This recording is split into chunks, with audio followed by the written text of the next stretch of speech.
de la sainte montagne de mon Dieu.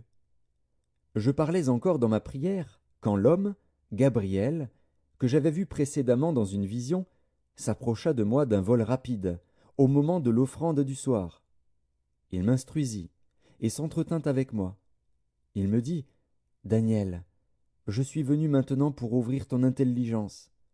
Lorsque tu as commencé à prier, la parole est sortie, et je viens pour te l'annoncer. Car tu es un bien-aimé. Sois attentif à la parole, et comprends la vision.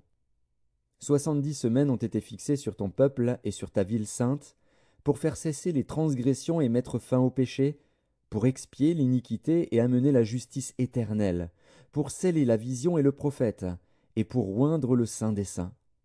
Sache-le donc, et comprends. Depuis le moment où la parole a annoncé que Jérusalem sera rebâtie jusqu'à loin, au conducteur, il y a 7 semaines et 62 semaines, les places et les fossés seront rétablis, mais en des temps fâcheux. Après les 62 semaines, un oint sera retranché, et il n'aura pas de successeur. Le peuple d'un chef qui viendra détruira la ville et le sanctuaire, et sa fin arrivera comme par une inondation. Il est arrêté que les dévastations dureront jusqu'au terme de la guerre. Il fera une solide alliance avec plusieurs pour une semaine, et durant la moitié de la semaine il fera cesser le sacrifice et l'offrande. Le dévastateur commettra les choses les plus abominables, jusqu'à ce que la ruine et ce qui a été résolu fondent sur le dévastateur. Matthieu, chapitre 10. Puis, ayant appelé ses 12 disciples, il leur donna le pouvoir de chasser les esprits impurs et de guérir toute maladie et toute infirmité. Voici les noms des 12 apôtres. Le premier, Simon, appelé Pierre, et André son frère, Jacques, fils de Zébédée, et Jean, son frère. Philippe et Barthélemy, Thomas et Matthieu le publicain, Jacques, fils d'Alphée, et Thaddée. Simon, le Cananite, et Judas l'Iscario, celui qui livra Jésus. Tels sont les 12 que Jésus envoya après leur avoir donné les instructions suivantes. N'allez pas vers les païens, et n'entrez pas dans les villes des Samaritains. Allez plutôt vers les brebis perdues de la maison d'Israël. Allez, prêchez et dites, le royaume des cieux est proche. Guérissez les malades, ressuscitez les morts, purifiez les lépreux, chassez les démons. Vous avez reçu gratuitement, donnez gratuitement.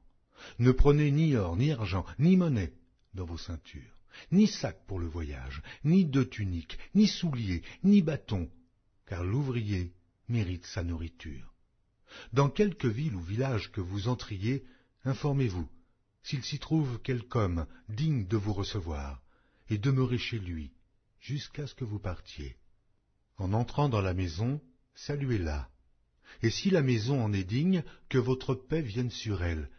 Mais si elle n'en est pas digne, que votre paix retourne à vous. Lorsqu'on ne vous recevra pas et qu'on n'écoutera pas vos paroles, sortez de cette maison ou de cette ville et secouez la poussière de vos pieds. Je vous le dis en vérité, au jour du jugement, le pays de Sodome et de Gomorrhe sera traité moins rigoureusement que cette ville-là.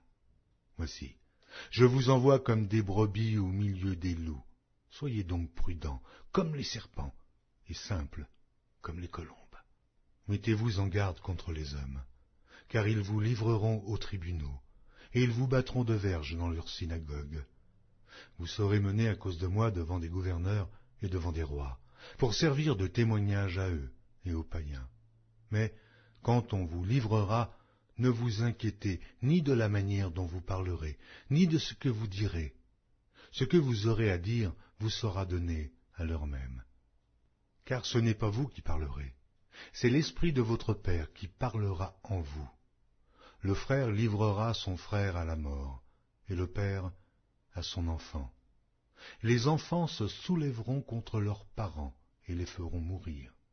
Vous serez haïs de tous à cause de mon nom, mais celui qui persévérera jusqu'à la fin sera sauvé. Quand on vous persécutera dans une ville, fuyez dans une autre. Je vous le dis en vérité, vous n'aurez pas achevé de parcourir les villes d'Israël que le Fils de l'homme sera venu. Le disciple n'est pas plus que le maître, ni le serviteur plus que son